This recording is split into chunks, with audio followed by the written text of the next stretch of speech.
scenos ir jau reguliuoja. Išjunk tą, kaip jūs galvojat, prieš 5 metus tai galėjo padaryti? Ne, tikrai ne. Aš manau, kad stovi ant scenos ir mokinasi. Jūs spėkite, kas geriausiai mokinasi? Ar tie, kurie ateina pasėdėti ir paklausyti, ar tie, kurie laužo galvą, ką pasakysiu, jaudinasi, kaip man pavyks, kaip man seksis. Kurie žmonės labiau auga? Antras. Kurie daro? Živilė vėl ir vėl, kaip užlipo ant scenos, o dabar nebenulipa. Pavaryk.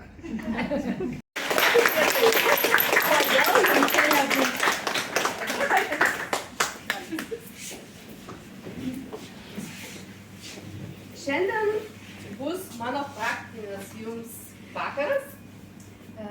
Dalinsiuosi ir jūs dalinsitės apie viešą kalbėjimą.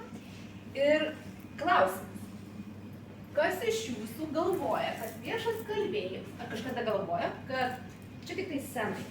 Aš lektorius, stoviu scenoje, tai yra viešasis kalbėjimas. O, yra, ne tik aš viena. Tai aš irgi ilgą laiką galvoju, kad viešasis kalbėjimas tai yra tik tai va čia scenoje, seminarai, konferencijos, lektoriai, dideliai auditorijai. Bet kai pradėjau gilintis į viešąjį kalbėjimą, pasirodo, viešasis kalbėjimas yra labai daug sričių. Ir viena sritis yra mums labai svarbi, tai yra socialiniai medijai. Ir storiai, reelsai, laivai, video, kaip mes dalinamės viešai apie veiklą, apie produktą, tai yra viešasis kalbėjimas. Ir dažnai mes išsigąstam, bijom, galvom, kad čia ką kiti pagalvos, koks mano balsas ir nelendam į tą socialinę mediją, viešą kalbėjimą atsižadam.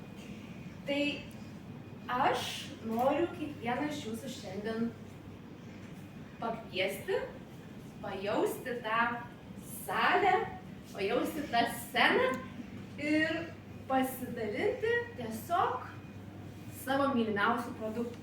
Jeigu neturite rankinėje, štai begalės produktų, tikiu rasite, kas jums širdžiai miela. Ir mano rankose yra kortelės, nes aš jaučiu, kad drąsiausių neatsiras, o gal atsiras kas nors iš drąsiųjų 1 minutę ateiti į sceną ir pasidalinti savo mylimiausių produktų. Ar trauksim kortelės? Scenoje. Kai mes dalinamės apie produktą, mūsų akys dega. Aš pastebėjau, kas scenoje buvo, kur pasakojo apie produktą, degė akys.